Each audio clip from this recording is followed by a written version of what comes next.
Pacific and pulled hundreds of millions of tons of it up, sure, that's not going to be a problem. And just like, what the fuck world do you live in? Yeah. All right. And on that note, we're live. What's up, everybody? Welcome to episode 101 of Pendragon. We're just talking about weird shit in the earth. Hope everyone's doing well today. Yes, very good. Good to be back. Oh, yeah. So when we played last week, for some of you who might just be watching from YouTube, might watch this maybe an hour ago, but for some of us, it might have been 2 weeks, just to refresh. I'm going to start with a scene for Acewin here. Because you're having a dream.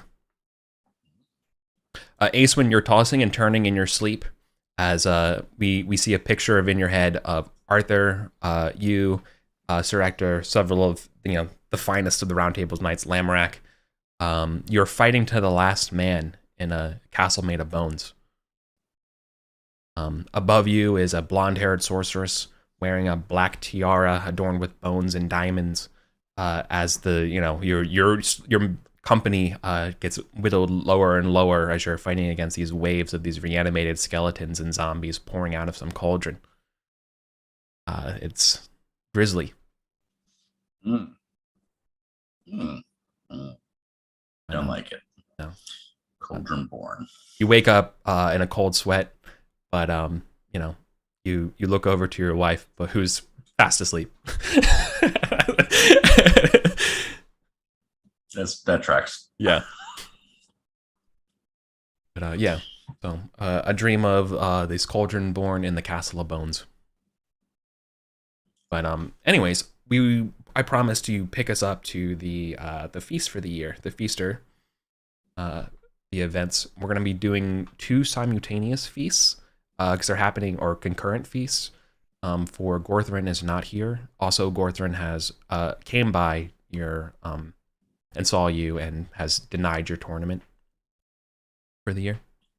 Denied, saying like I'm not coming. Yeah, saying I'm sorry, I have something else to do.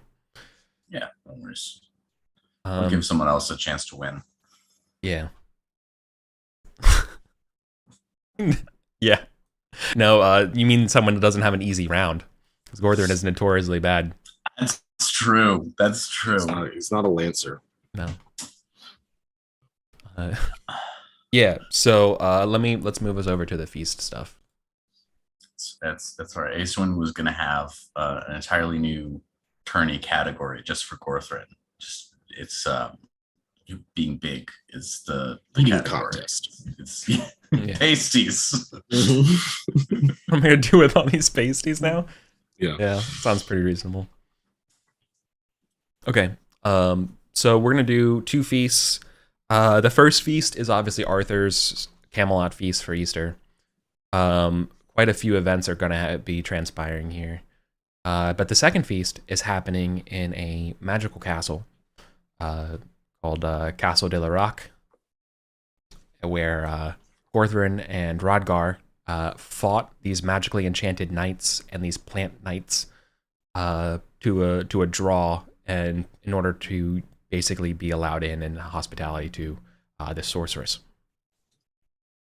And the other one, like, yielded him as soon as Rodgar took up his lance, right? Right. And dropped in the lower sword. Right. The half giant man died, and the second one that was enchanted by the sorceress to be impervious to blades or swords dropped when you were going to attack him with an axe. Yeah. All right. So he yielded. Yeah.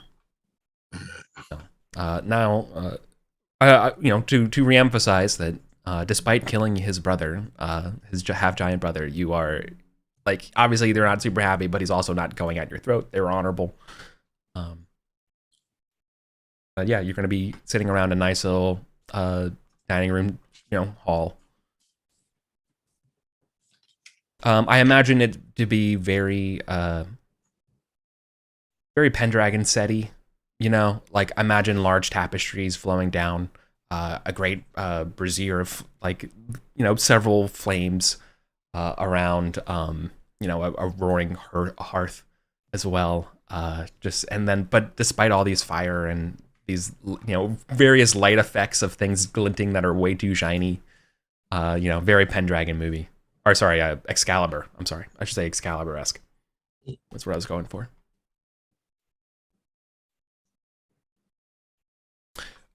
Joining you at this feast is so of course Camille de la Roque, the lady of the castle. The surviving knight, Gadris Land, thank you. And two Saxon handmaidens who have not introduced themselves. But curiously enough, there is another plot twist here. There is a third knight, or sorry, I guess. Well, you, Gadris Land, yeah, the third knight that would be here, who seems to have been like they're not wearing their normal armor or anything of the like, but it is absolutely a knight that you know. It's Sir Ector.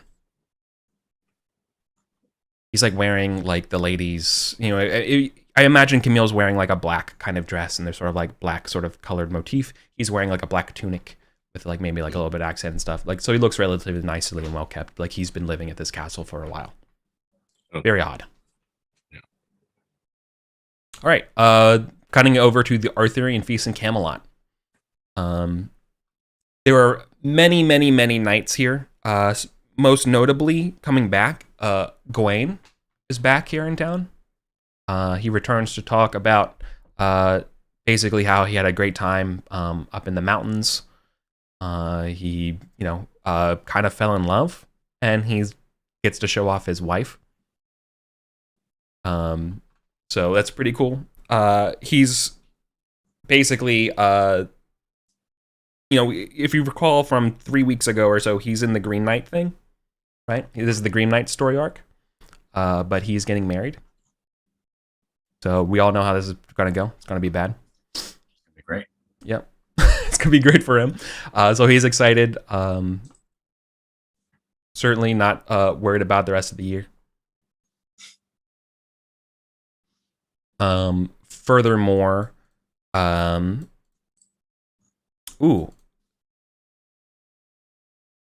let's talk about this.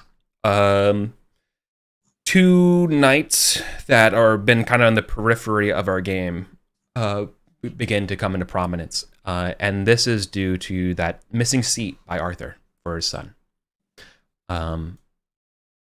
Sir Bor, like he hasn't been formally announced to Arthur or anything like that, but obviously you being part of the round table, there is a knight, Sir Bor, who's going to be probably proclaimed as Arthur's heir.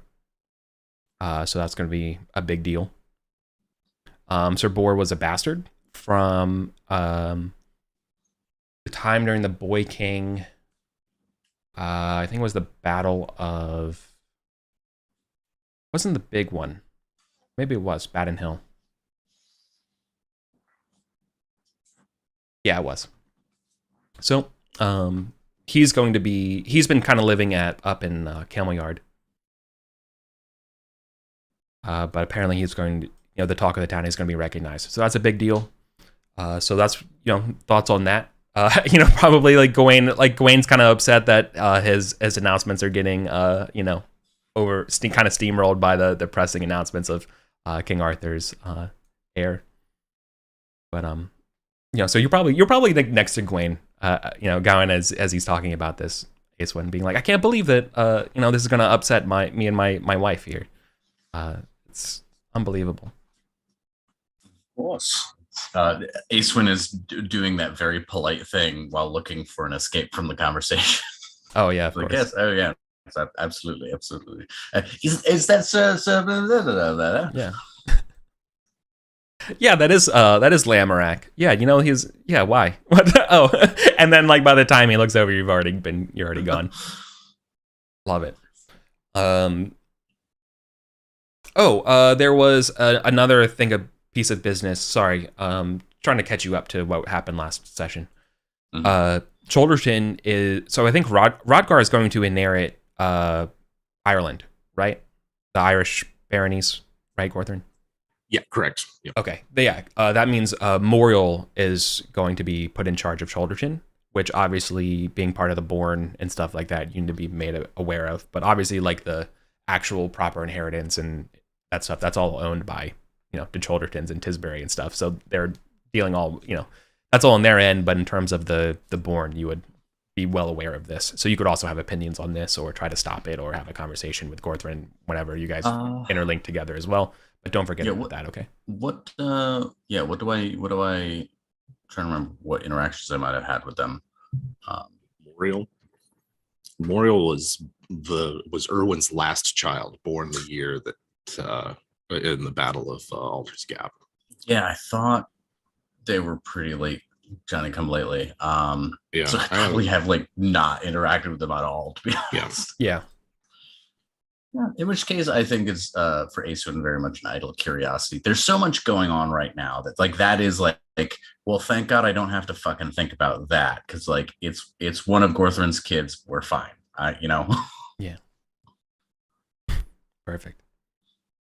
Hey, no, that makes a lot of sense. Yeah, we're kind of leaving Moriel as sort of an empty canvas that we can paint at when we need to.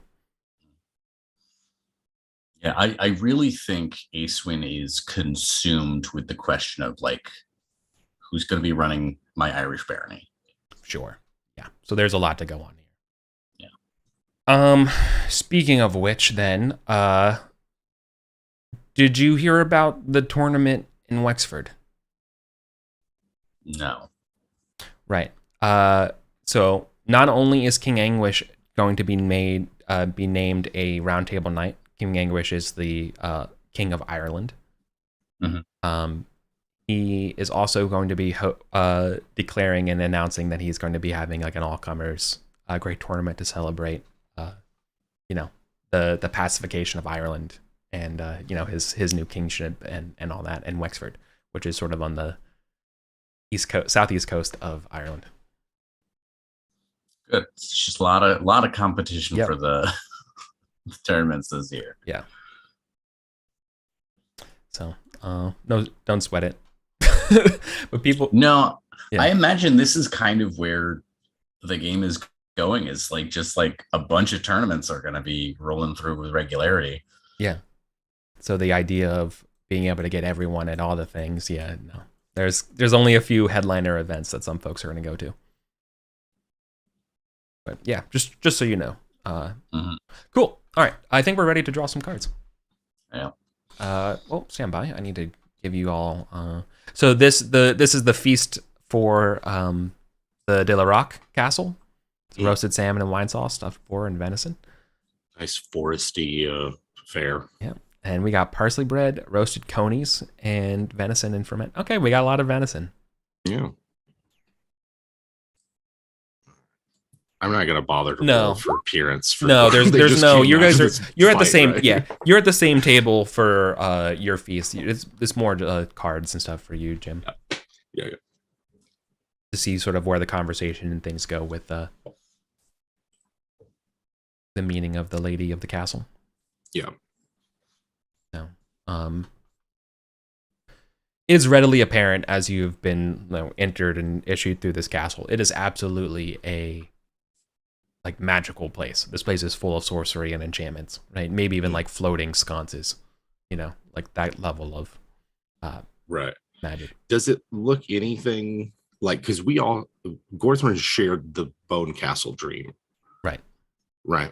Is any of this reminding any of this reminding him of the dream? No, but you haven't. That being said, the Lady of the Dream is absolutely blonde-haired, striking sorceress wearing black. Is very much not adorned with a bone tiara, but absolutely. Because there was more of us there. It was like a whole, retinue of knights in the dream. Yeah, it wasn't just me and Ace, Gorthrin and Ace when it was others. Okay. Yeah, exactly. Was Sir Ector there? Or is that he's here now? No, he's here now. Okay. Yeah. When you probably are getting ready to seat it and stuff. You ask him how he's doing and stuff, and you immediately can tell that he's just answers very politely to you. I'm very well, thank you for asking. Not in a very, like, surreptitory way. Like, he's either sleepy or in a daze. How long have you enjoyed the lady's hospitality? As long as she would let me. She is a most generous host. Okay. And he's wearing, like... But just for the night. But he's like, but also just for the night. I should be leaving tonight. Yes. Perhaps you can ride out with us. Yeah, that would be most enjoyable. And you kind of get the impression that maybe he said that before. Yeah. Yep. That this is his last night in, He's going to leave tomorrow in the morning. Castle de la California. I'm going to... Don't eat or drink anything, Rodgar. Yeah, Rodgar. Rodgar's like immediately already looking at a chalice full of wine. I was like, even though Sir Gadris surrendered and we're under the banner of hospitality, Gordon's gonna be like, we're not going to partake of its benefits. No. Yeah. We're here to burn that spell book and get out of here. Yeah. Arthur so I imagine finally, like, when she's ready, she presents herself, and that's when we see the that's when the handmaidens come out and they say, like, announcing Lady Camille, right? And that's when just strutting out of these two large black doors that, like, creak open, is this stunning dressed sorceress, right? Like, clearly, like, glamored, the just perfect amount of wind blowing in her hair, despite the lights and smokiness of this place. Her feet barely touch the ground as she almost, like, glides towards the table. It says, 2 good nights. I'm so glad you could join me for supper. The hour is so late. I do not expect you would be riding back this evening, so feel free to make yourselves accompanied to. We have many rooms in this castle. No need. These are my lands, and I'll be riding back this evening, even after dark. We're here for a book. A monster troubled these lands. And when we confronted it, was a woman, cursed. Cursed? Yes, she said that someone had stolen her spellbook and cursed her. Oh, well, there are a lot of dangerous folks about, he says with a very, serpentine smile. Yeah. Oh, if I could be of any service, let me know. I, too, am a friend of the crown, and, like, she's basically doing any kind of honeyed things. Like, it's painfully clear to us as viewers how, not to be trusted she is, but to you all, she's feigning that, that concern and selling it. Yeah. What is Sir Gadris doing? Because, like, we've got him under arms, right? Like, not tied up or anything, but we took his weapon. And his armor. He's basically he's free to go. He's honestly, like, hungry and just drinking like this isn't a big deal. Yeah. Right. He's also he's probably also wearing some kind of, like, black kind of tunic in a similar style as Sir Hector. Mm-hmm. Right. But it's sitting closer to the lady, of course, right? Yeah. You say that you recognize the crown and its lawful authority. Oh, yes. In the name of the crown, I am here for the spell book.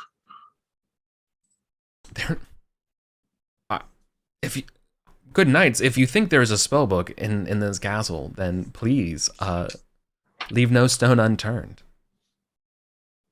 And I assure you that there is no such thing here.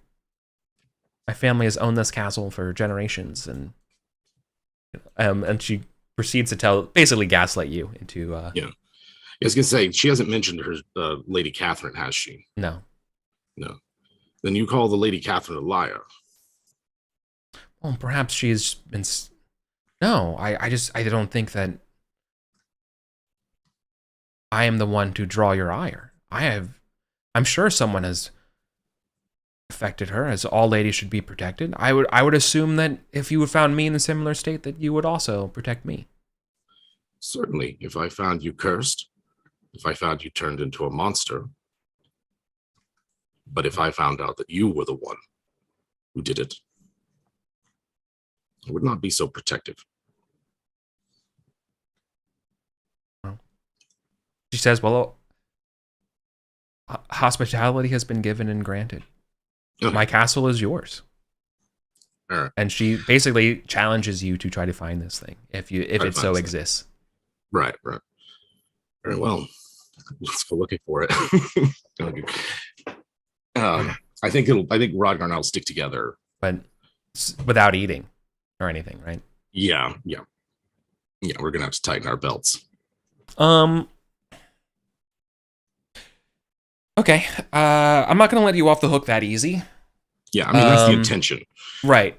I think in order to like leave a table like this or the host without dismissing you is like obviously against hospitality. Mm-hmm. So I think you need to find, I think it's possible to do this, but you just need to find the political way to, the appropriate way to, or the apt way to do this, right? Whatever Dale Carnegie would say is the tactful way to be allowed to be dismissed from the table. Dismissed, yeah. Right. You could always ask for your permission for your leave. Yeah, I think like I'm going for the approach of like she's been like, yeah, what you've accused me of is, go and look for it. It's not here. Gorthrin's going to approach it like, I will look for the book, and if I do not find it, I will be satisfied and enjoy the hospitality of your hall. All right. Sir Hector, that kind of. Sir Hector is going to obviously side with Camille and be like, yeah, you guys have been traveling too hard. You must have hit your head. Are you sure you weren't hit with a lance? Like, you guys just relax, have some wine. Seems treacherous. This wine is far, he like holds up the goblet, right? And he's like, this wine is far from treacherous as he sips deeply from his cups. Oh, Sir Hector. Yeah. It's too late for him. Yeah, too late for him. Gorthrin's gonna, my task is not over. I cannot enjoy respite until it is done. Yeah, that's the approach he's going for. Like, yeah, cool. Perfect time to smash cut over to Colin and Acewin at the Easter Feast in Camelot. Yeah. So, looks like you passed your rolls. You're sitting near the salt. Mm. Love that for you. I'm also a fan. Let's see what we got. Host. Yep. Meet the host. I've got a host card. Yep, host card. Host card. The host is hers of your puissance and wishes to quiz you on your experience. Best skill, chooses tide. Okay. Right. I think I know how we would frame this. Can we frame this as you're thinking about what skill that is? I think this is about the announcement of his son, right? Sir Bor. And so I think that gets formalized and officiated. And I think as part of that, he's saying, and, my roundtable knights, I will not just be the one, he will be surrounded by the best knights who are all extremely skillful at things, right? And like go one by one, people talk about their valor, their passions and stuff. And then they go to you. And that's probably what this looks like. Okay. And how do you help Arthur with your expertise here? Courtesy. I've got tied for courtesy, intrigue, or orate. And I think courtesy makes the most sense given the context. Right. Oh.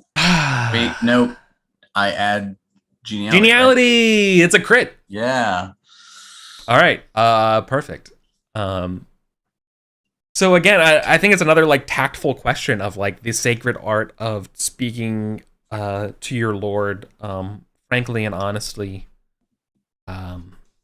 How do you describe your skill of tact as the skill of art, the art of saying what to say and when not to say and how to say it, right? Yeah.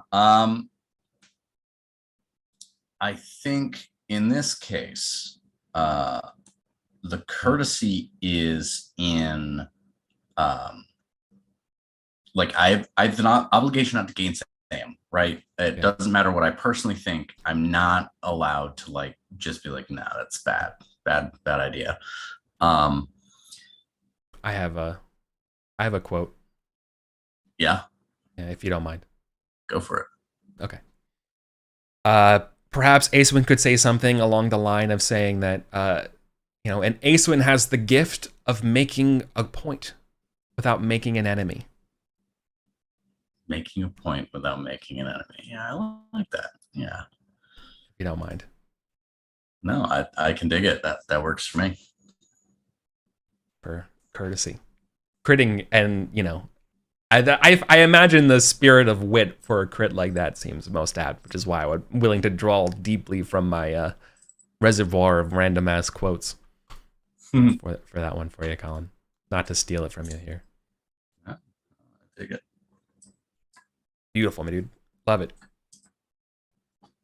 Also give yourself 25 glory for the crit, by the way.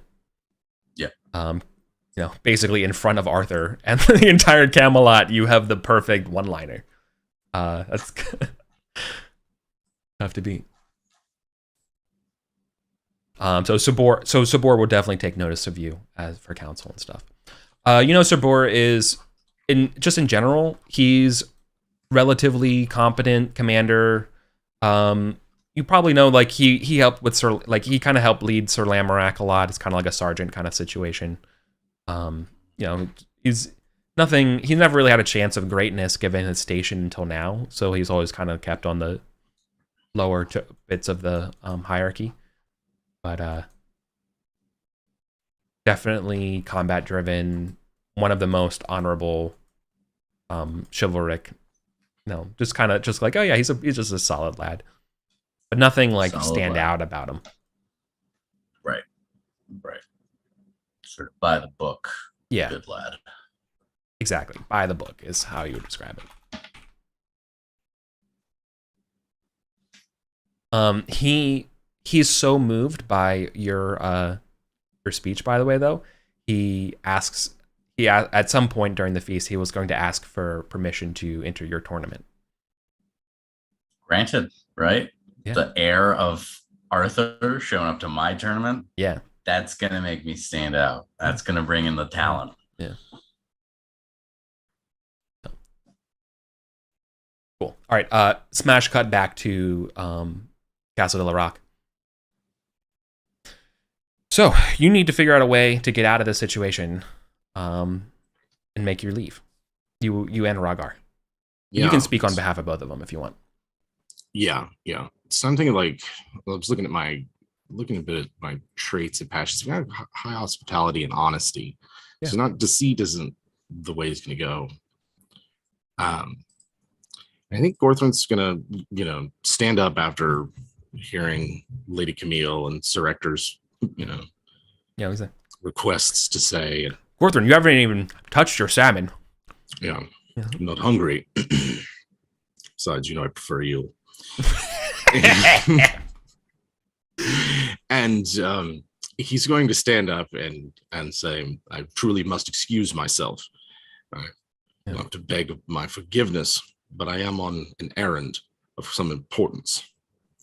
And if I were to stop and eat and rest, then I am afraid that I would fail in my errand and fail my king. And that will not do.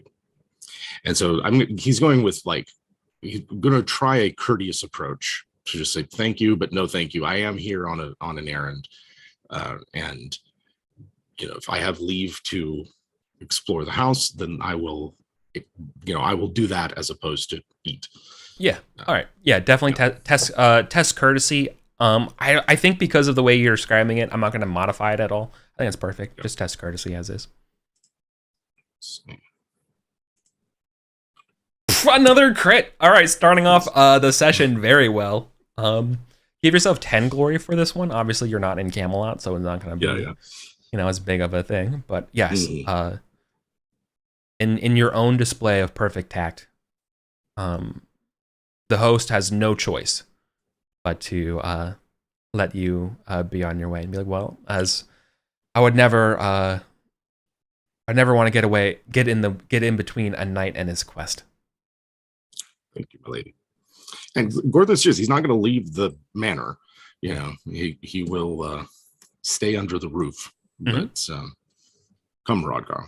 Yeah. And he's just going to start from the top and work our way down, I guess. Yeah. Well, good luck with that. Yeah. We'll put that 19 energetic to work. Yeah. Cool. All right. So, because she feels very confident to let you go around the castle unchaperoned. She sure does. Yeah, she sure So, does. That's why I want us to stick together. Yeah. Okay. As far as I can tell, you guys are not wearing armor. By the way, you're at a feast, right? You're in hospitality. Why would you expect to be hurt?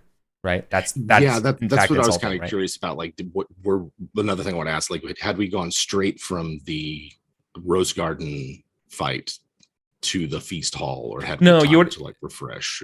Yeah, no, they would have had the Saxon handmaidens would have warmed up a bath for you and done sort of like, all of the nice things of a good castle lord, as you would expect, right? Yeah.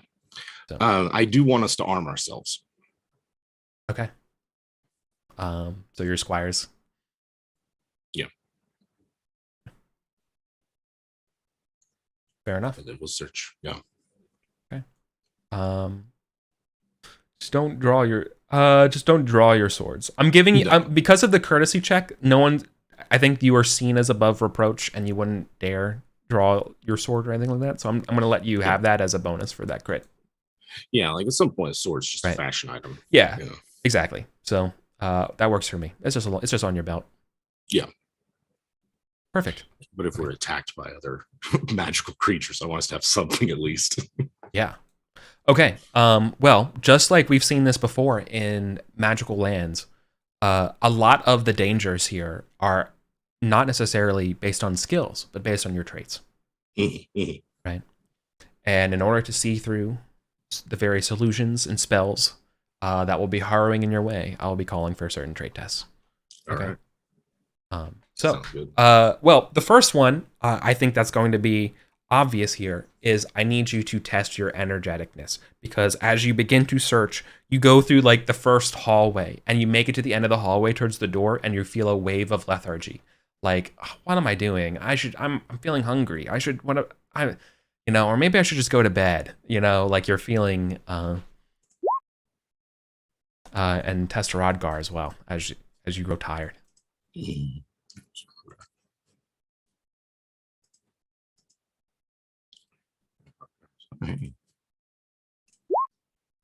Crit. Rodgar crit. Hell yeah, ready to go. Okay, a lot of crits today. Love it. Cool. Okay, cool. All right, so then you're going to make it to the next room as you get through this hall of lethargy. Camera goes back over to Camelot.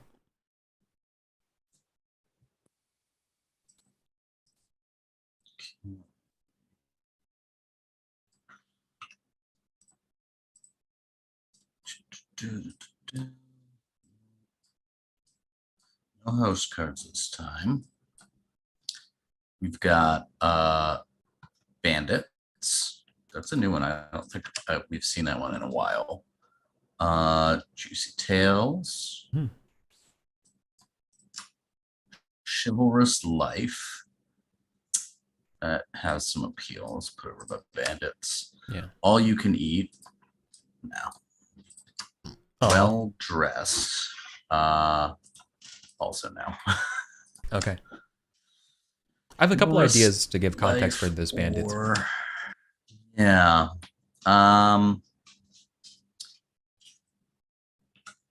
I think I'm gonna go with Chivalrous Life though. Considering the fact that we're in the Romance Age, it fits with the talk of Boars and what's his name, Anguish joining the Round Table, right? Where there's talk of these virtues and what it means to be on the Round Table. So I think that makes the most sense for me. So I have to roll d6, see which of them I'm testing. 1 is energetic. That's a good one for me. So probably there's discussion about like the sort of active duties of being on the round table, not just the virtuous part, but like your ability to perform and keep performing as a knight, requiring such energy. It's a success.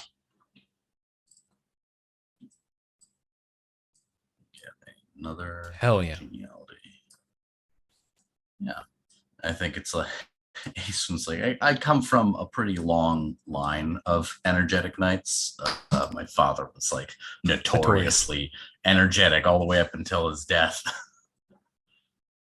There's something about the bees down the Cholderton or down the Bourne and do it. The bees of the Bourne. Yep. I love that. All right, cut back to the room that you find yourselves in, Gorthrin. So here's what I have. This will be a justice event, and I think it involves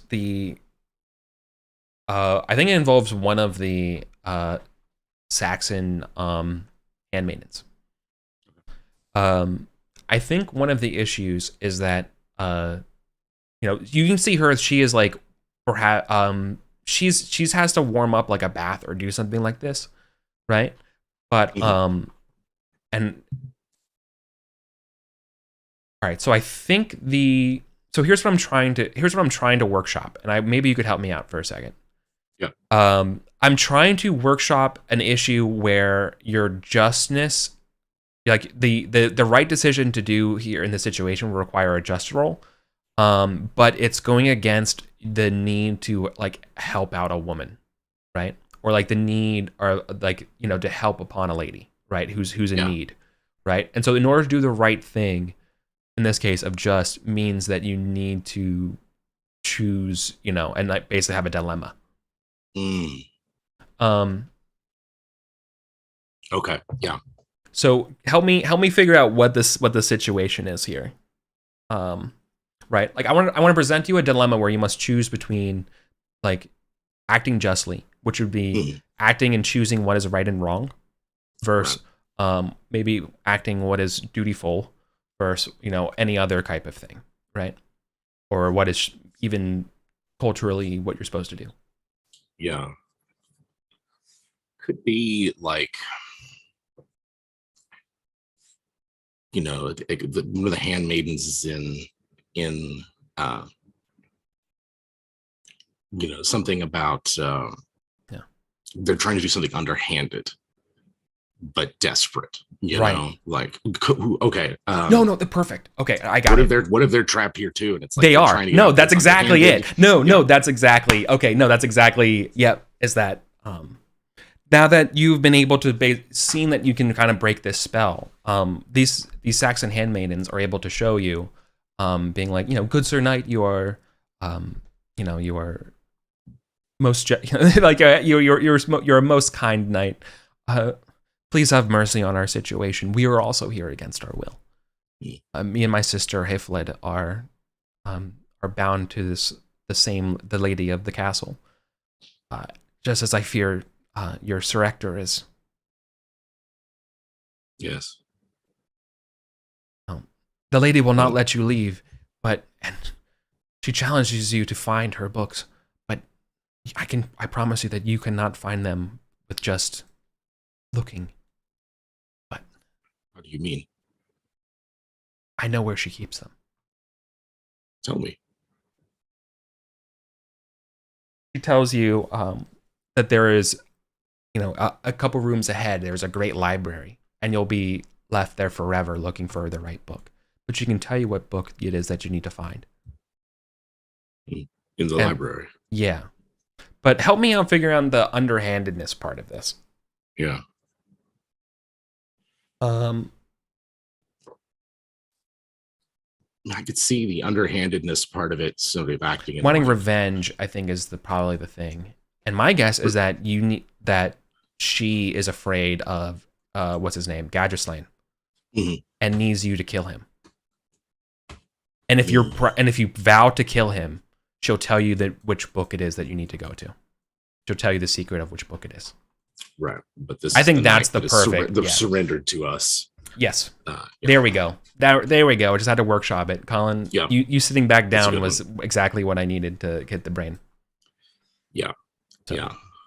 yeah. But you won't just. He is Yeah. under our protection. He yeah. yielded to us. Yeah. Unlike both the Queen and Gadgerslane are cruel people who look down with us with disdain. We are trapped here with no repercussions. Promise me. I can tell you which book she looks in her studies. I can tell you exactly what they are and which ones that you seek. But you must promise me to slay that vile creature. Kill that knight Raise a Gadgerslane. hand against you. I cannot slay him. He is under my protection. It would not do that for me to break my word in fulfillment of my quest. She looks despondent. Are you not? We're trying to figure out an approach. Like, I will protect you if you are worried about revenge, but I will not take preemptive action against a knight who has yielded to me. I have his axe. Yeah. So, I think the argument he's making is like he's not a threat, right?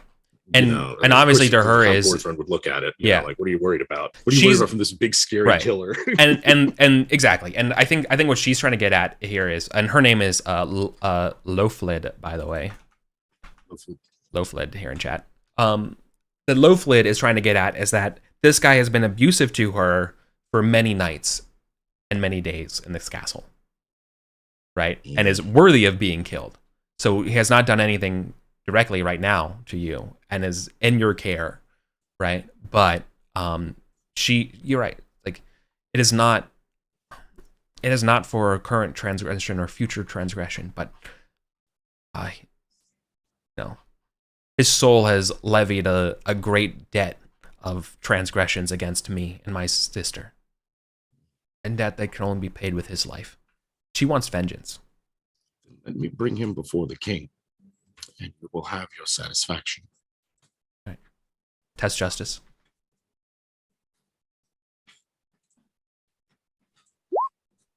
Hell yeah, dude. Okay, sick. Okay. She promises, if the king of Camelot is as just as they say, then he too will be. You will see that you'll then plead my case well before your king and let him, and promise that justice be dealt to this vile cretin. You have my word. The book you need is purple laid with silver's tomes, and the front of it says, Libris Mortis, kind of. But it's not. Look. It's not just the book. That's why there is a chest in there as well. Do not open whatever you do. Do not open the chest, but you must burn both the chest, its contents, and the book. Do not open it. Burn them both. Is there a fire in the library? The non-heating magical ones. You would have to figure out a way to burn it when you get to the library. But we'll worry about that when it comes to your final scene here. Right. Right. Cut back to Camelot.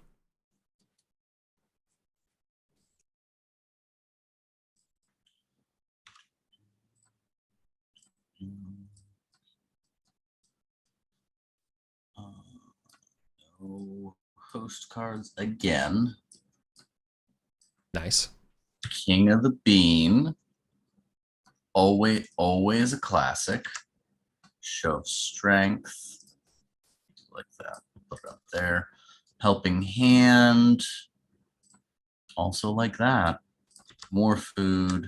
No. Lead the dance. No. All right. King of the Bean. Might be fun just because haven't been King of the Bean before. Gareth was, and maybe it's time for Acewin to join the family tradition of King of the Bean. Show of strength.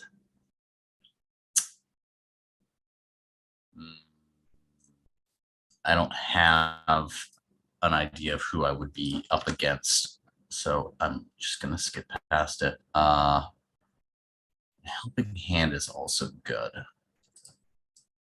I cannot decide. I like King of the Bean. Because Acewin is trying to like rustle up some energy, some excitement for her tournament. And I think it's like a chance to be like, oh look how fun I am at parties. Like, Yeah. don't you want to come to my tournament and party? It's gonna be great. We'll find a new King of the Bean there, and you might end up getting to run an Irish barony out of it. Yeah. Wink, wink, nudge, nudge. Not really. We'll see. Well, while you were shilling your own tournament, there is one more event at this feast. The knighting of quite a few squires. The one that I will draw attention to very briefly here is the knighting of one of the youngest Orkneys, a squire of Sir Lamorak, and some kind of no-named by the name of Mordred. It will probably never come up again. Look more like more troll yawning over here. Nothing interesting about that at all. Yep. Nope. I don't even know why I wasted my breath. It's inexplicable. Yeah. Hold on. How old is Archie compared to Mordred? So Mordred is being knighted, you said? Yep. So he's 21. Next year's Cadwalla. Yeah. So Archie was born in 513. So he is. There's 18. like a. Yeah. Okay, so he's going to be like a year or two behind Mordred. They definitely knew each other. Yeah. He's a good kid. He's just like every other Orkney, just living it up. He doesn't fall until for a little bit. Yeah. Got a while. Well, I'll leave that. Well, I mean, I have no problem describing no it. Spoilers. No spoilers to the 400-year-old story. But no, it's only when he finds out the truth of his birth is where things get messed up. As is usually the case with Arthur. Yeah. So all the broken eggs on the way to power. Yep. It's the little shortcuts it's the little things that get you. And yeah, so right now, and he doesn't know the truth. So he's just like a generally good knight. If anything, Lancelot's kind of taking a little bit of a fancy to Mordred to be like, hey man, like we should go on an adventure sometime. Like welcome to the knightshood and stuff. Love your brothers. And, you're just a great guy. Yeah. You can learn the fine art of not fucking your liege's wife. Yeah. It's something I am known to continually do. Look, I'm not fucking her right now. Right. Yeah. He's always you can tell Lancelot's always looking for an excuse to do something that doesn't involve being in Camelot. Yep. Because yeah, man, I'll show you the world. It'll be fun. We can go hang out and go on adventures together. I'll get you. Basically, he's like, honestly, like if it was the game sense, Lancelot's like, dude, I'll power level you. Why don't you come with me? I'll take you to fucking Moria. We'll go kill Balrogs together. Yep. Level it. Gold for levels. Yeah, gold for levels. Yeah, it's Diablo. No, it's literally a Diablo 2 server, and he's just like a Sorcerer or a Paladin, just going there with the fucking hammers, like whoop whoop whoop whoop whoop whoop, whoop just blinking around in the teleport armor. Whoop whoop whoop whoop whoop. Meth runs.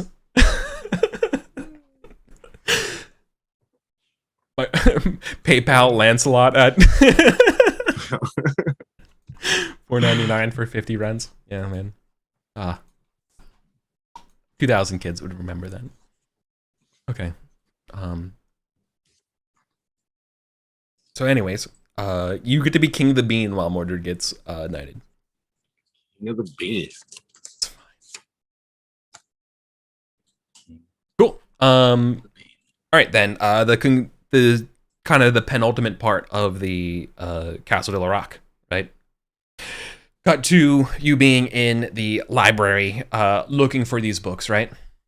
Mm-hmm. All right. You follow the advice of the handmaidens. You find these books, but now you have to figure out a way to light them on fire. Yeah. Did we find the chest too? Oh yeah, yeah. You have everything you need that you require except for fire. Okay. All right. So we're looking for anything in the room that could possibly use. Is there? There's only is magical there a place sconces for a that come- fire? Is there like a? Yeah, there's fireplaces. fire pit? There's floating like candle sconces. Like. Yeah. But again, these are all magical that do not give off light or heat, or they give off light but no heat. We give off light, no heat. Yeah, Okay. right. But Like, there's it's just there's one of them magical flame. in one of these fireplaces things. Yeah, and again, the fireplace is the same way. It's magical. Yeah. Like you try to grab a log, right, and like nothing catches or anything. Like it's also magical, right? Yeah. Like that. Like I imagine there's- Rodgar is frustrated and like puts the log back, being like everything here. Is fires there any like loose parchment or Well, yeah, it's a library. I'm paper. sure there is. something like okay? Because I'm not sure I want to open any of these books. Yeah. Depending, is there a Bible? I don't want to burn a Bible. That would be bad.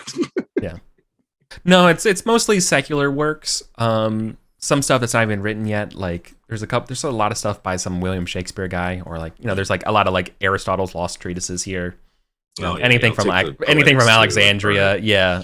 Yeah, What's the one from The Name of the Rose about joy or humor? Poetics. The Poetics. That's, Yeah, those yeah, are the gone. second They're Poetics, they're here for sure. Yeah, I'll take some that look old and dry. Maybe if there's like a writing desk or a chair or stool, maybe break that up. Yeah.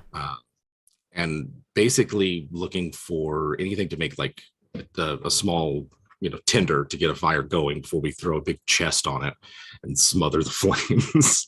Yeah.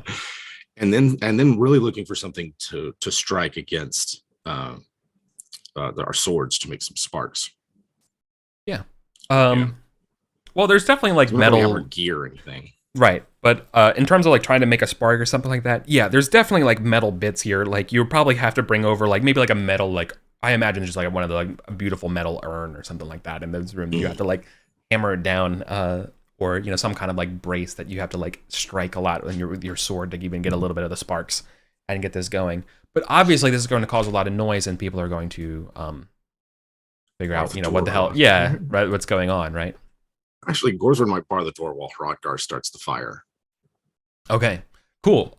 So then you're going to be holding the door down as, Sir Ector is probably going to be the first one around to arrive and be like, Gorthrin, Rodgar, through the door, like, Gorthrin, Rodgar, what are you doing? Like, what are you doing in there?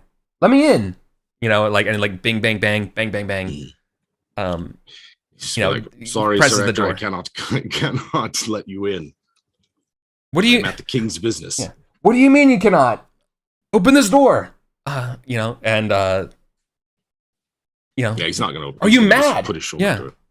My God, it's like, my God, Gorthrin and Rodgar have gone mad. And like they're banging it down. And you're hearing their strikes. Like, is that then you hear another like voice, right? It's like, is that a sword? Like, what is? They're like wondering what's going on, and like, get them out of the library. And then you hear Camille like coming hurling down, like, get them out of the library, kind of thing, right? So I'll Gorthrin's use, gotta the hurry here. axe Yeah. to like brace it and Yeah, put my right. shoulder. Yeah, dude. So give me a strength test here. I don't imagine this being a super big problem, but this will be long enough for this to start. Yeah, let's see how it goes. Yeah, Gorthrin, you're using your mighty girth and size here to bar the door. You use the axe to like hold it down firmly in place. The door is bulging. Two knights are coming at this door as well.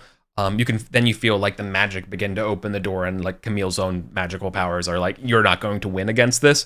Yeah, And so like you're like Gorthrin, like Rodgar, you need to, this is like, what do you say? Yeah, what do you say? Hurry up. Yeah, right. Yeah. And like at that moment, like Shut the door.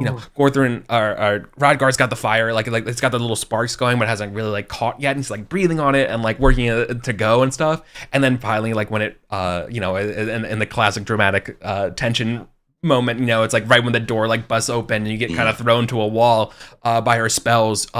She looks over at at Rodgar and like proceeds to like try to like basically force choke him for burning this thing. But as she gets ready to like cast the spell, her mouth starts to cough and like she gives off smoke as her own essence begins to burn and catch fire, saving you all. And yes, very good. I didn't want to have to hit her. Yeah. I want to smack with an axe. Right, yeah. As the fire burns and like the lid kind of like burns from the case and the books and stuff, you can see inside is her heart. Or we see is her heart in the box. As it burning burns heart. Yeah, and gives off. Oh yeah. Now you see how it's connected. Yeah. Isn't that cool, dude? Hell yeah. That was Thanks, awesome. man. That was cool. Yeah. So that was a fun little that's the story of the Castle of the Rock. For freeing Sir Ector, you'll give yourself 100 glory for both you and Rodgar, and of course, solving the issue of the dreaded shadowy creatures of the was Blakewood. Yeah, and we'll take Sir Gadris, haul him to for the Blakemore. The Witch of the Blakemore is no more. Excellent. We'll haul Sir Gadris to Camelot. Yeah. It was for the first time in the history of Pendragon, it was not a peddler. It was not a peddler. We're a peddler, my lord. We're a peddler, it were.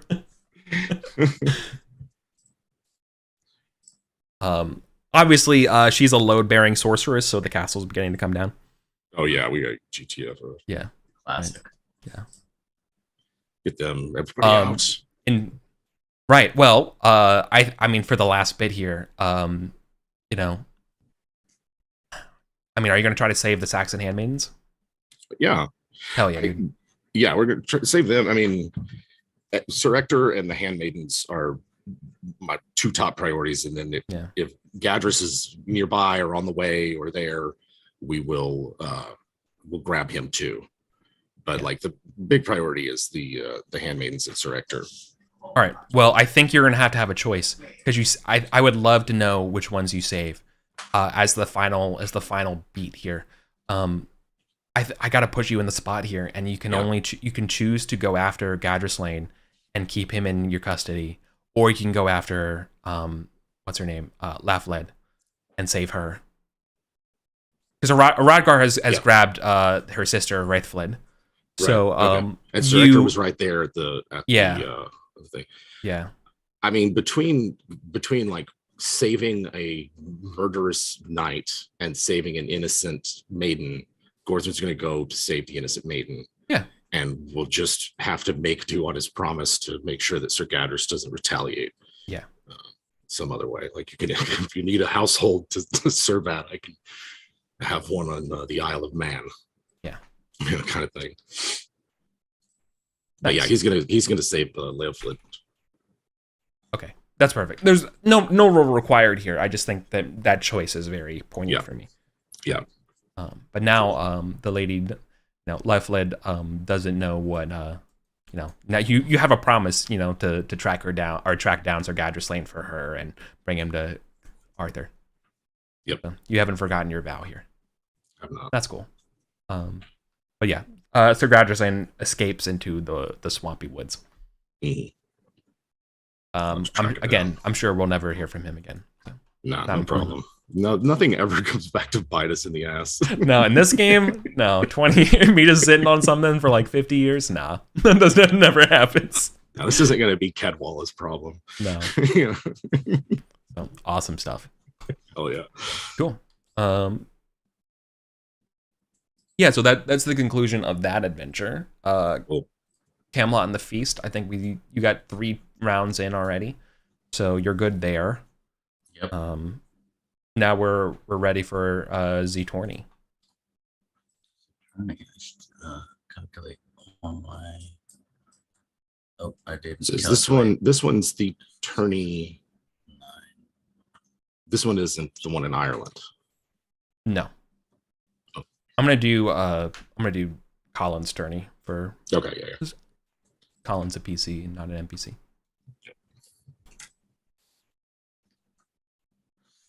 Okay. So you have these. Here are the knights so far that have been willing to come along with you. Sir Bor, right? Arthur's son has joined. Some other either like I'm giving you like the major round table knights and stuff like that, right? You have Sir Bor. You have Sir Dagonet, who's a new one. You got Urwain, Urian's son.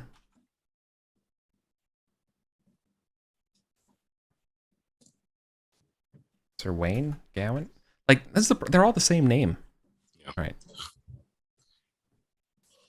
And then lastly, you have how far back you go, the number of names that just are available shrinks. Everybody had the same 20 names. Yeah. Well, that's where I learned. Like I'm learning Irish, right? And one of the things I learned is there's a shivru is like an S like H sound, and depending on how you say a name, it changes. So like Siobhan, the name, becomes Yvonne in certain contexts. It's the same name, but the way you say it, you lose the S like and the H. Like so instead of Siobhan, like Siobhan, you know, Sioban, whatever, it becomes Yvonne, which is obviously another name, right? Interesting. And the same thing with Seamus becomes Hamish. Did not know those were the same name. Yeah.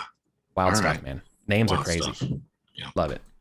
Sorry. Anyways, I've been using a lot of Irish for my eSmart game, just because I don't want anything to be pronounced the way it's spelled. Apparently, yeah, it's memetically so hostile. Learning this language is incredible. It's the Dark Souls of languages.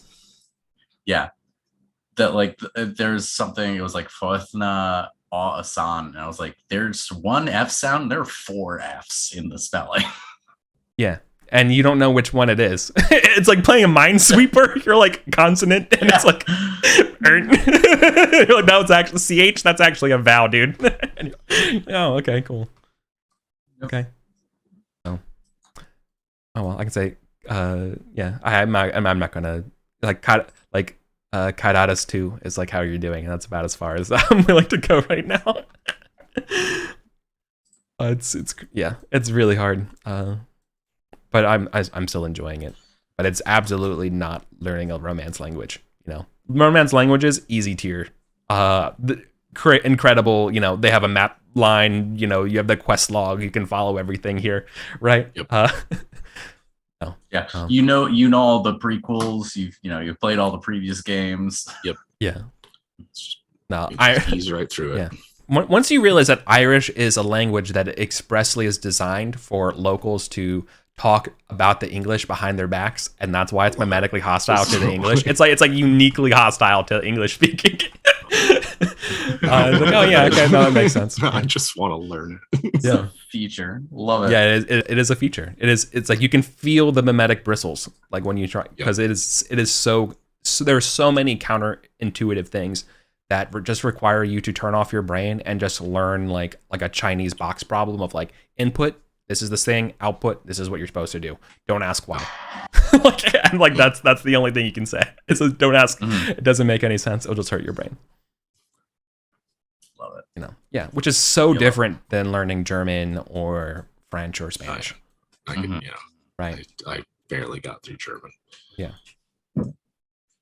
So it's also probably because I'm older, where it's like learning new things is harder. But no. Is it me? No, it's the language that's wrong. All right. So anyways, tournament, right? Yeah. Cool. So obviously you this tournament's happening in Chalderton, or no, it's happening. Is it in Sarum in the new jousting arena? Because probably is like the better place to do everything, right? Oh yeah. Yeah. Is it the we never named the arena. Is it like it doesn't have an arena? Is it named after some peddler? No. It's no. Obviously, it's like a Pedrog Saint Pedrog. Yeah, Saint Pedrog. What is it?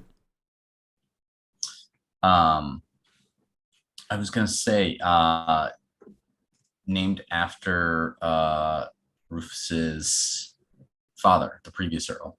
Roderick. Yeah. Roderick Arena. Okay. Yeah. Roderick Dome. I mean, obviously, it has a much longer name in the same way that, like, colleges have a much longer name, being like, King Arthur has, King Arthur's prestigious, order of blah blah blah blah blah to dedicated to Sir Roderick. Like it's like the longest title in the world, but everyone just refers to it as the Roderick Dome. I have no problem going a little Knight's Tale apocryphal. Yeah. We can have that as a treat. Just a little as a treat. Okay, awesome. Yeah, so now correct me if I'm wrong. You've only kind of like hinted that this barony is Yes, so I've not explicitly said that the winner of this tournament is going to be considered to run my barony. Okay. But I have let the Knights gossip run rampant on that subject. I have not gainsaid it either. And I think the tournament prize I'm putting up is one of my horses. Which one was it? It was Son of the King's Gift. So this is a horse that is descended from one of Arthur's herd. Nice.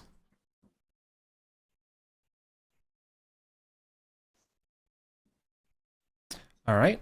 So I got some more knights that we should go over, I guess, that are also joining in. Sure. So Sir Mordred apologizes and pulls out. Says that they are gonna go hang out with Lancelot.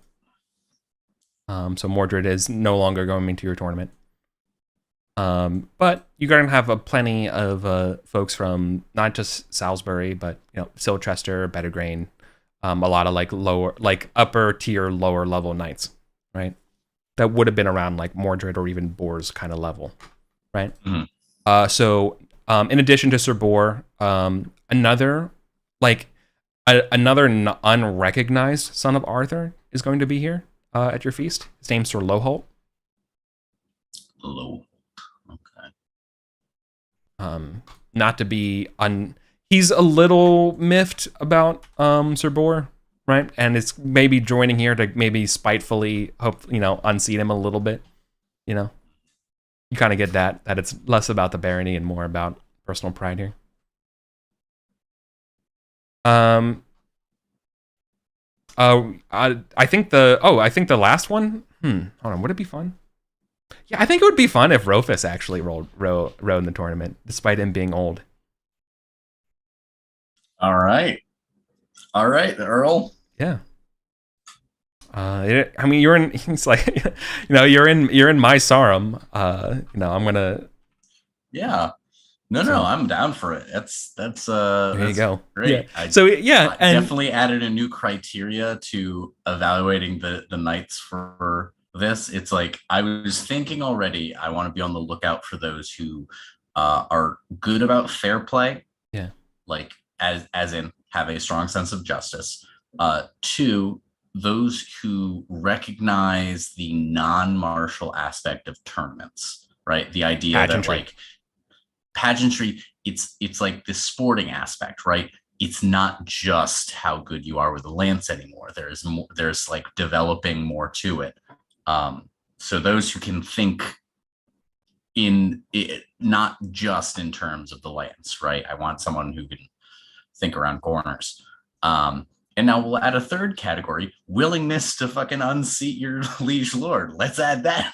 That is definitely a quality I'm interested in. Yeah. So a lot of the Salisbury Knights now are very much like and I think the Earl will absolutely say that, like, I would consider it dishonorable if you don't fight me on a fair basis, right? That we we live in a this is nothing about it. We live in a society. We live in a society, and now I was thinking about it, and after like coming down and being surprised by myself here that Orofus would do this, would he kind of let you sit in kind of like his seat at the tournament for this as sort of like, it's your tournament, it's your kind of judge thing as sort of like a king for the day kind of situation here? Would Yeah, that be why not? like impropriety? Like, Um, possibly a little, but I think I'm like you've shed blood together. like yeah. you know, he No, trusts I you with don't your think life. like a You're the bad. marshal. Yeah, like he's more than It's yeah. an acceptable impropriety, I Yeah, think. which is yeah, exactly. He's like, well, I'm not going to be using my seat up there in the high seat here, Acewin. If you want to have it has the best view, he offers it to you as because it has the best view for best judgment, Yeah. right? Yeah, it's like, It's you know, you're Baron strictly now. You're gonna have to learn to sit up in those kinds of seats. yeah, and exactly, and so it's if anything, he's kind of dissing you at it, being like, I know you haven't sat in a seat like this before, but like it's really important, you know what I mean? And he just kind of like gives you a little bit of yeah. Awesome. You can dig it. Cool. All right. So is it gonna be We Will Rock You? What's the rock ballad of the joust? Uh, Queen, don't it's stop me now. Jukebox Hero. Okay. Yeah. All right. I need to make a random joust rock ballad generator so I can just say which one it is. But awesome. Okay. Jukebox Hero. Yeah. No, it's Wigwam. Do you really want to the one from Peacemaker? Fuck, what's the name? It's the band is Wigwam. You're losing me. Wigwam band.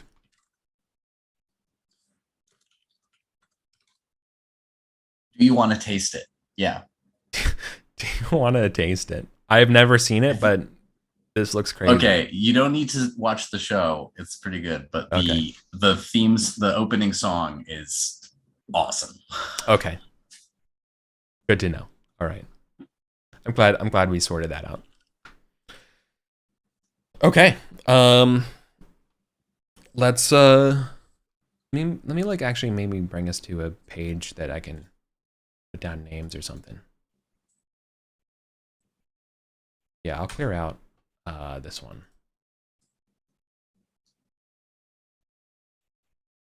I need to make a little jousting field here and put the little pennants in it and stuff. All right, that's my homework for the next time. Mm. All right, so we got 4 Dagonet, Wayne, Loholt, Rufus, Lilo, Bruin. I would actually encourage Drop. Karen to enter as well. Yeah? Yeah. Kind of forecasting, like maybe I send you to Ireland and we'll see how she responds to that.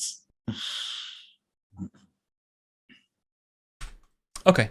Well, then let's just assume we get to the level where I have a semifinals bracket set up for us. Okay. On the tournament page. So this will work. All right, so Sir Bor versus Sir Dagonet.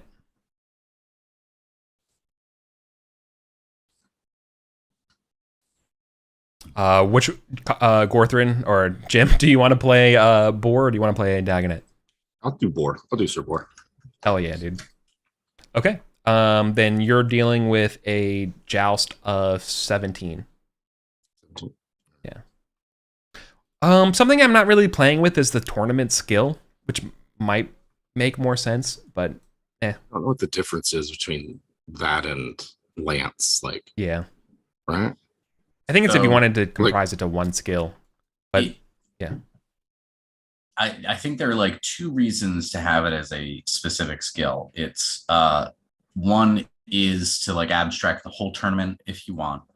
But sure, 2, yeah. I think the more that jousting becomes sportified, the more it actually does become a different set of maybe related skill, but it is a different skill because you're no longer using an actual lance. You're using a different kind of lance. Your armor is going to be designed differently to like take the hits, no longer caring about points. Like you're just caring about the impact, stuff like that. Yeah. In this, yeah, that's a good point. That makes sense. It's not practice for war anymore.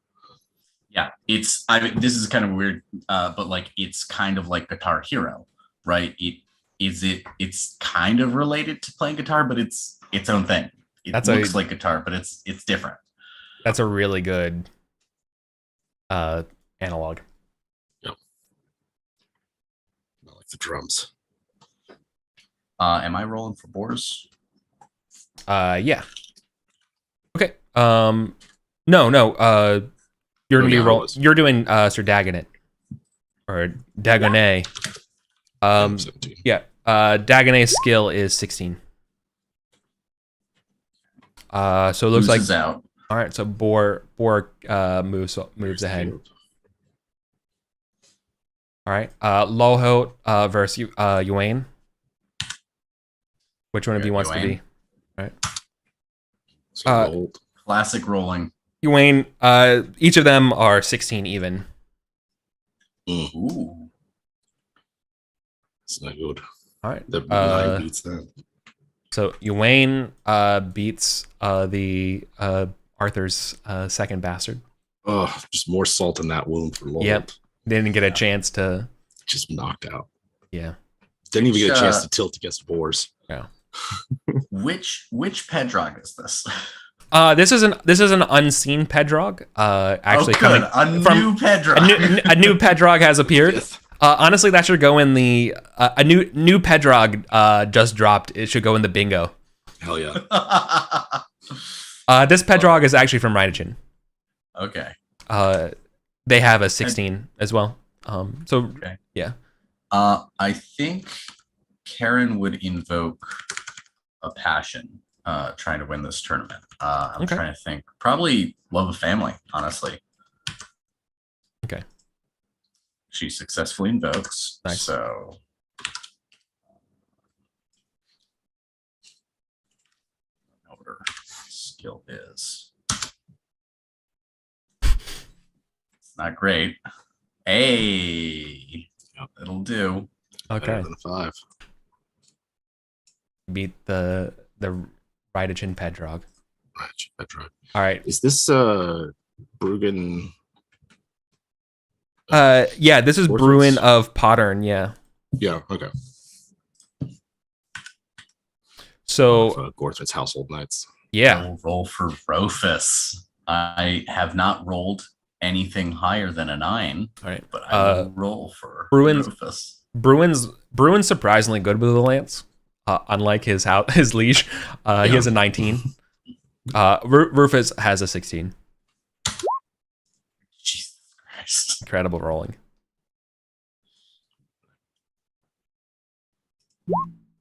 Oh my God! Oh boy! Yeah, It's just I'll be honest. and not even the best joust. Just sloppy. I'm sitting up here being like, really, guys? Like, is this? Yeah. I spent all this money on this fucking tournament. We've been fighting on boats the last few years. Let me a little heart. Come on. There's been a lot of boat fighting. Little boat fight. Too much boat fighting. Yeah. All right. That leaves us to. So that was the quarterfinals. Here's the semifinals, and then the leaders just give you to the finals. Right. Boar versus Yuane. Wayne. Yuane with a 7. All right. Well, at least you all are getting all these low rolls out of the way. Boom. Yeah. Boom. There we go. All right. Look at that. So Urian. Oh, that's Boar, right? Yeah, Boar won. So Boar wins that one. Nice. The son of Arthur is going to be maybe. Karen is going to invoke a passion again. I think this time she invokes honor.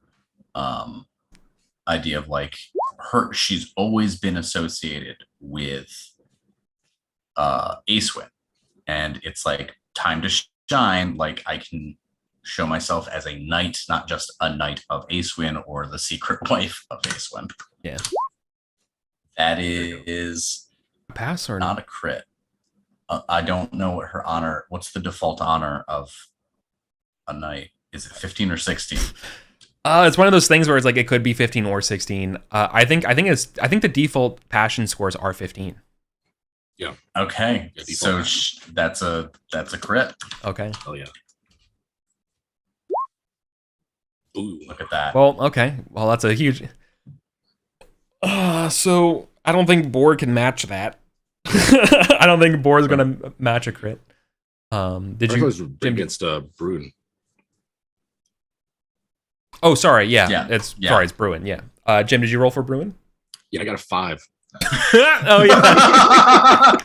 Just fucking obliterated. Yeah. All right. Incredible. All right. In the finals, then.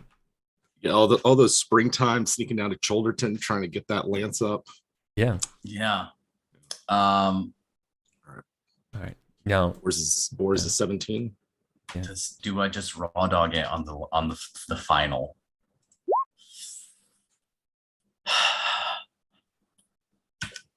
Yeah, I can't think of a way to justify a third passion. Your passion doesn't carry over?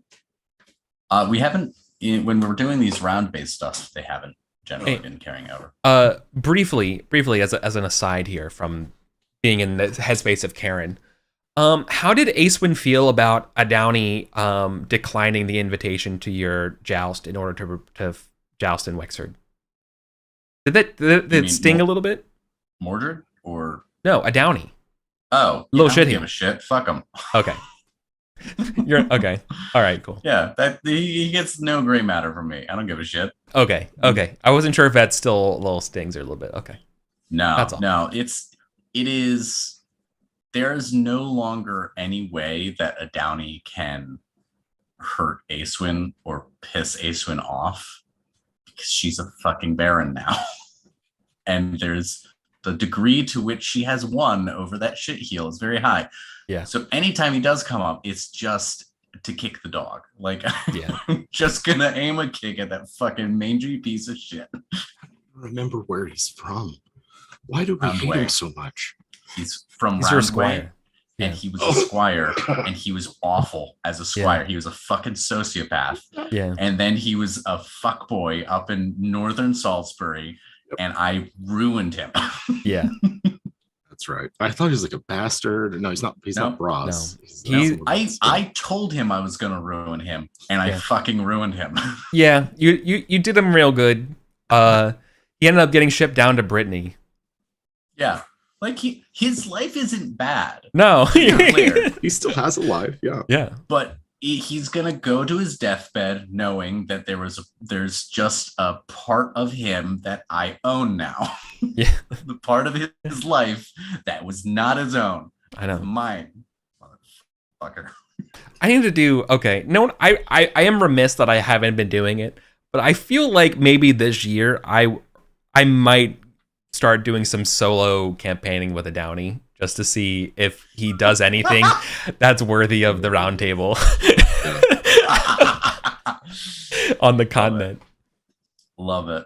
Okay. All right. Anyways, I think Boar loses this one, but I mean Karen loses this one. Yeah.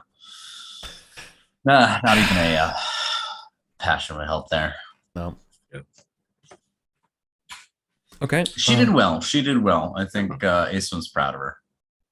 Yeah, it's good. And you know, there are worse things in terms of PR than the King's heir winning your tournament or losing to the King's heir. Yeah, exactly. Yeah, and I think Boar is a very generous winner. I think he maybe even says something to Karen about, hopefully, you've received my point well enough, fair knight. Hopefully I've not, I hopefully have not been received an enemy, to cite, the host's words from from Easter. Yeah. and lifts you up. Nice. Yeah. Like no harm done about the good fought. Yeah, and he thanks you for the amazing, the honors of the tournament. And yeah, I'd actually extend an invitation to Boar to stay on after the tournament for like a week or so and host him at Winterborn Gunnet. Yeah, he would be honored. Cool. Yeah. And that's perfect. I think I'm going to be trying to make friends with the King's heir here, because it goes further than that. I'm not just going to host him. I think Acewin's also going to try and pick his brain about like what he saw in the tournament. Like, I'm up here looking down, watching the tournament. You were in the tournament. Like, what did you see? Who did you notice? Who conducted themselves differently off the pitch versus on the tournament field? Yeah. Because again, unofficially, this is Acewin kind of putting an eye out, be like, okay, who could I trust? Who could administer my lands in Ireland? Karen, I don't want to send Karen. I think that would be horrible for our relationship. Right. But she's definitely capable of it. And so if she's the best equipped, if there aren't any other knights that really seem to be fitting the bill, then Karen's going. But Acewin doesn't want that. Right. So Acewin is really trying to get a picture of what knights are out there that could be a fit. Right. Well, I think probably the first thing that Sir Boar would probably say to you, Winterborn Gunnet, would probably be that, to be completely honest with you, Acewin, I'm not the person that you want running Ireland. When I was a kid, this would have been the greatest honor of my life. But given my station now, I can't go to Ireland. Yeah, Acewin's like, that's awkward. I wasn't gonna ask you because you're the King's heir. You get a whole kingdom. I just need someone for Ireland. That's okay. As long as we're both clear that it's not going to be. Yeah. Okay. Yeah. This wasn't a date. I'm sorry. Yeah. I'm so sorry. He was making sure it wasn't. Yeah, exactly. Yeah. Okay. He's good. like, I have a girlfriend. It's like, no, this wasn't a date. It's okay. Look, I know. Look, she's. I have a girlfriend in Avalon. You haven't met her, but she's really cool. I promise. Very real. Yes. Okay. But like, it's like, okay, yeah, no, I don't want you as my stead of there, but like, what did you see? Who did you notice? Yeah. Well, maybe it's disappointing to you or not, but if he had his own standing score of like how he views the world, he actually still views it through valor. Son of a bitch. Yeah. That's the one thing I kind of don't care about. Yeah. I need someone who can count and who can outthink the Irish rebels. Nah, he's about heart, he's not that. That's all that matters to him is heart. I think over the week, Acewin's getting this picture of Boar and is like, oh yeah, you are Arthur's heir. He would pick you. So if anything, sense. So if anything, he actually says that he's if anything, like, I was very impressed with Karen. I think your knight Karen is a phenomenal knight. She's going places. She is like she's trajectory. But honestly, can we talk about the Earl for a second? Earl Rufus. Arthur, he's on the round table. like that performance was awful. Arthur is often privy to virtues that I do not readily see. That's putting it politely, because he's my liege lord. A man of many fine, invisible qualities. Well, I don't want to speak anyone bad who, survived the Battle of Baden Hill, right? So I will just leave it there. Right. He has a respect for his elders and stuff, right? Like basically, anyone, I'm not going to shit talk anybody who was willing to fucking fight to Arthur to the last man on the fucking hill. Clearly like they're good, but like what the fuck was that performance? Was like, that's kind of what he's at right now, where he's like, okay, well I'm sure he was great in his time. Yeah. Yeah. But yeah. But man. Do you think it was right for us to never go back to the continent, for Arthur to leave it be? Is that what you counseled him? I think that once a decision like that is made, thinking about its rightness or wrongness is a fool's errand. The thing is done. And what we should bend our will and our minds to is the consequences of it. Good or bad, it was the decision that was made, and our response to it is what shall define us. Well, I think Britain should offer another response. Counsel your father. Arthur is a man of his own will, but he is known to listen. Yeah. He is known to recognize when his sight lacks the clarity of another's. And certainly, you are his heir. You are to rule Logris one day, take over that title and that station. What better way to learn of your eventual duties than to challenge your father on them? But doesn't it just boil your blood how we fought for those honors and those rights and titles for our king, and they just scoff at them and pretend like it never happened? Doesn't that just get under your skin? You're young.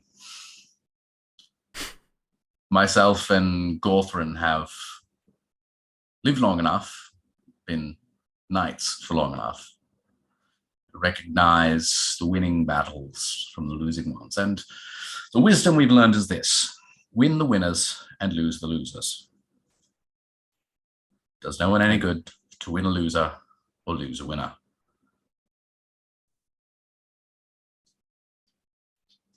Well, then I'm glad I won the tournament. He doesn't understand, but he just flat out says, well, I'm glad I won the tournament then. And like toasts, because he doesn't understand at all what you're talking about. Oh my boy. Yeah. Oh my boy. He's a little he's not like dumb, but he's also like, he doesn't see he knows you're talking wisdom, but he doesn't understand it. He can't see it. It's the same thing as the kid who says, don't touch the damn stove. He's like, he's a kid who loves battle and like is right. So. Yep. And it's like, well, I literally have nothing for you except you are going to get older. That's it. Like, it doesn't boil your blood. I don't know, man. I'm in my 40s. That's why it doesn't boil my blood anymore. Yeah. I have no interest in hot stoves anymore. I'm in my 40s. You're grand. I got it. Yeah. When you turn 40, you're going to look at me and be like, I get it now. Yeah. Exactly. It's good. At a certain age, your hot blood still runs cold, and it gains a focus. Gorthrin being such a prime example of that. A very focused passion. It's not one given to rashness, but that doesn't mean it lacks for passion. Yeah. I know, and that's why I don't say it enough, but like Gorthrin is without a doubt one of the most famous knights in Arthur's retinue. Like he's up there with Lancelot. Like he's secure in his head of the Queen's Guard for Guinevere, the Queen's order. Like you are a shining example for so many, because of just how well you've been able to carry yourself, Jim and Gorthrin. Is that everyone knows you? Do we come through the tournament like as it's breaking up with like covered in brambles and mud and with Sir Ector wearing his like fine clothes? Yeah. Did we ever see Lady Catherine after the castle fell? She was gone too. Seemed to have disappeared. That's kind of what she hinted at. Yeah. Because she was like, just burn the book. Don't even bring it out. But I think we're going to head straight to Camelot to let him know. But as we're Yeah. heading through Till's Head, I want to put Glesney on Sir Gadris, because she's my sort of ruthless, one of my household knights. You know. Mm-hmm. Okay, that makes sense. And then I'll join her, like, just so the trail doesn't go cold. Yeah, so Glesney will be hunting down Gadris Lane. Yeah, no, Nice. I'll join you when I can. Yeah. Well, there's also another reunion as this happens, as Sir Kay is there to run into Sir Ector. Right? As soon as news is there, he rides like the Dickens to be with his dad. Yeah. Right. And so yeah, it's like it's touching. That's, you know, they're one of the oldest father-son duos. Yeah.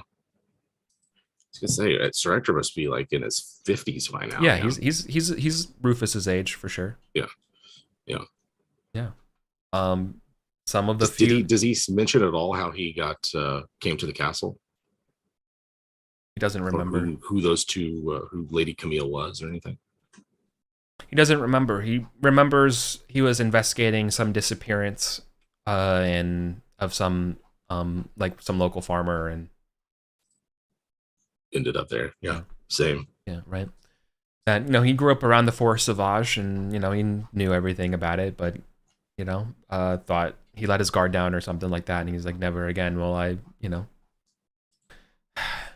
know, being so guarded, and, you know, and to get to my age and then to be, you know, so ensorcelled is just, he feels shameful, right? Do you have anything to, like, Sir Kay, and actually, no, I'm not going to give you the chance. You can step in if you want, but I think Sir Kay is going to be like, it's all right, Dad. Like, nothing, you know, it's totally okay. I forgive you.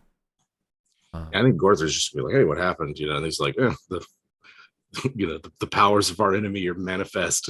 You know, they're many and subtle. Yeah. So exactly. And if anything, it's just should be a lesson that we should always have our guards up. But you did nothing wrong, Dad. And I'm Gorthrin, you know, it's okay, comes over to you, like, Gorthrin, as always, man, you know, just big, manly, a hug. That you are, you know, you represent the best of us. It's okay. Glad that he's home. Yeah, we'll tell everybody, you know, regale them of the adventure. Yeah. So, Dad, does that mean that I'm going to be the one going to Wexford? He's like, what's going on in Wexford? And yeah, so he's like, yeah, and so exactly, right? So instead of Sir Ector, it would be Sir Kay standing in for the Wexford tourney. Sweet. That's sick. All right, cool. Gorthrin, are you doing the Wexford tourney? Hrodgar is. Yeah. This is sort of part of Hrodgar's. He's going to take over Gorthrin's Manor and start a new life for himself. Right. And this is his sort of like way of showing. Yeah, that makes sense. Yeah. Okay, cool. All right. Then I don't know. I don't really want to go late today with Winter Phase. But is there any other kind of scenes and stuff we want to do for like the fall and stuff? Is there any like close personal stuff, ties, projects we could work on? Little vignettes here or there that we might want to jam on? Get, you know, feel free to suggest, hey, I want to get a check on this skill, and we can work backwards as well. I'm cool with that. I would like to kind of get in Karen's head about what if I sent you to Ireland, right? It's looking like it's going to be harder to find someone to administer those lands than I thought. And now you're the only one I trust. How bad is this going to be for our marriage? Right.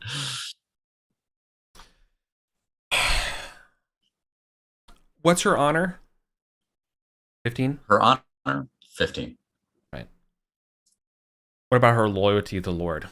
Also 15? Like, don't know any skills for her? Yeah, we don't know any of her stats. Oh, hold on. Let me double check on my entourage sheet.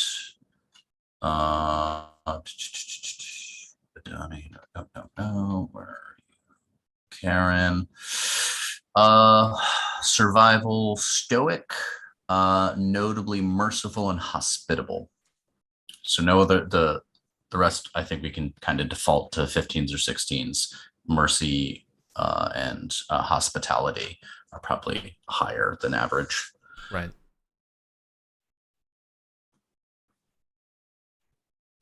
She doesn't want to go. Right. She's like, my heart is absolutely by your side. But Yeah. if my duty demands that I go, and this is the best way I can serve you and us, then, you know, she cries. She sniffles, and there's like a tear for a second. And Yeah. thinking about being away from Alwina and you for that long is like, obviously. I know you're not a stranger to wishing to join me. If you could have joined me on the continent, I'm sure you would have. Of course, you had to stay behind. I would have protected you anyway. I'm sure you could have protected me better than the Knight of the Black Waters. I have no doubt. Of course. Well, I don't know. I mean, I heard the Knight of Black Waters was pretty good. I don't know. I don't think the Knight of Black Waters. No, I think they were pretty good. They would have made it to all the way to Bor in this. No, I don't know. See, I kind of think they would. I think they were pretty good. I think they have a really good. With all due respect, Karen, you weren't there. I saw the Knight of Black Water. You're right. You're right. But hear me out. Like, they're pretty good. They won't drop it. Yeah.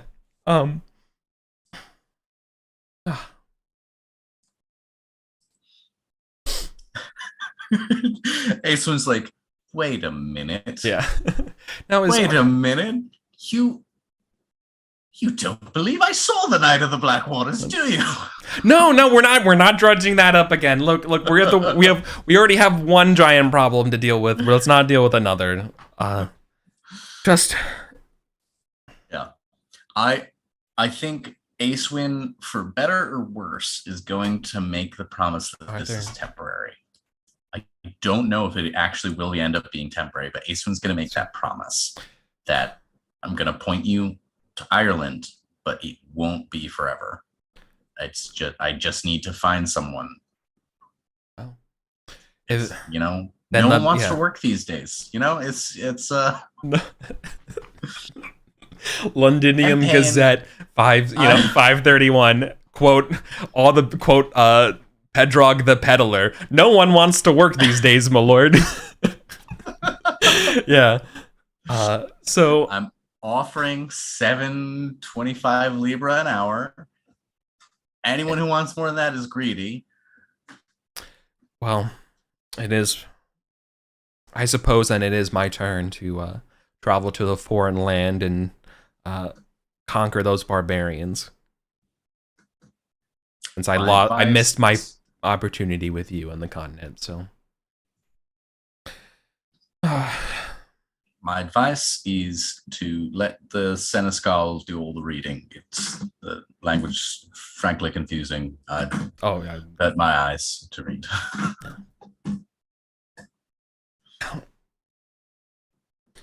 This doesn't mean I'm going to start playing chess with you. You were always a worthy opponent. I hate the speed of. I can't. How I'm impatient. Wouldn't dream of it. Wouldn't dream of single tier.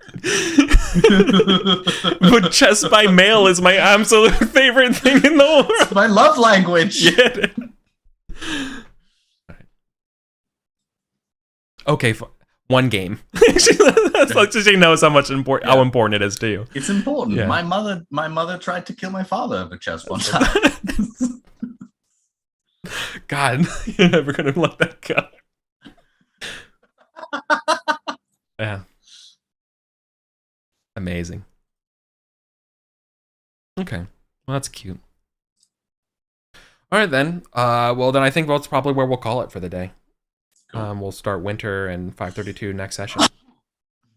Yeah.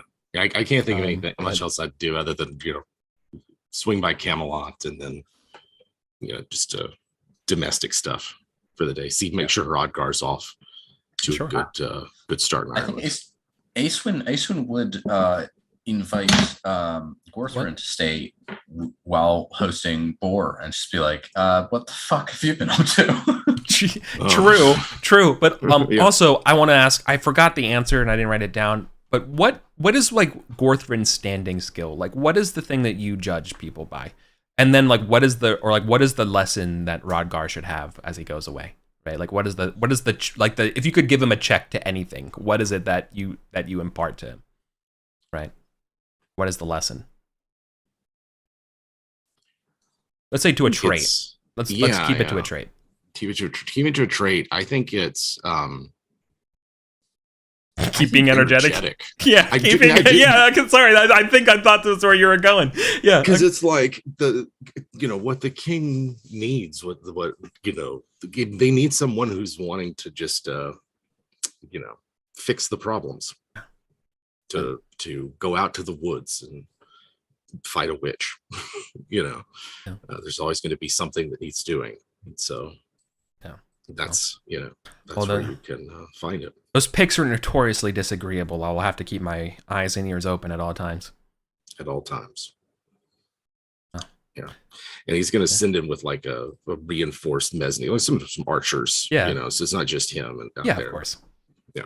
Oh, I love that, dude. Awesome. All right, cool. Let's play Rodgar. Let's play the solo war game of Rodgar. Let's play the Lion Rampant game of Rodgar killing the pigs. Hell yeah. Awesome, dude. Let him go out there because he's gonna find the cauldron. Don't forget about that. Yeah. Yeah. I know. Well, he's like, ever since my wife died, it's been so hard, but you've always been able to pull me out from the dark. You remind me that there are things, there's still light in this world. There is. You'll find another light. Kindle it. What was the name of his wife? That's a good question. What? Sorry.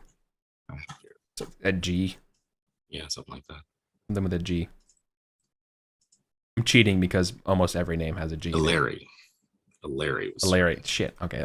Yeah, Larry. Yeah, that was G2. Right. Well, I doubt I doubt there'll ever be another Illyri. Yes. Are you gonna caution him though about him having to get married? Like he has kids, but like yeah, he's got 4 kids. Like I know, like he's doing good for himself, but like yeah. It's probably bad to not have a like think about you, like you literally Guinevere, love, chivalry, like being married is like part of being complete, right?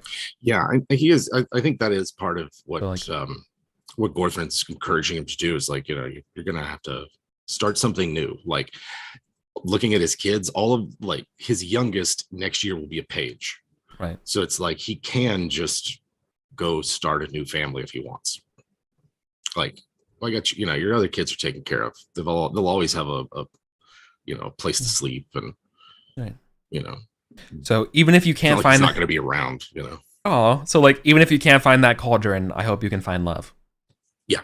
Again, and he's like, I'll focus on the cauldron. It's kind of like how he talks about it for a second because that's where he's at. But yeah. But thanks, man. And you guys embrace again. Like you guys been through a lot of shit together.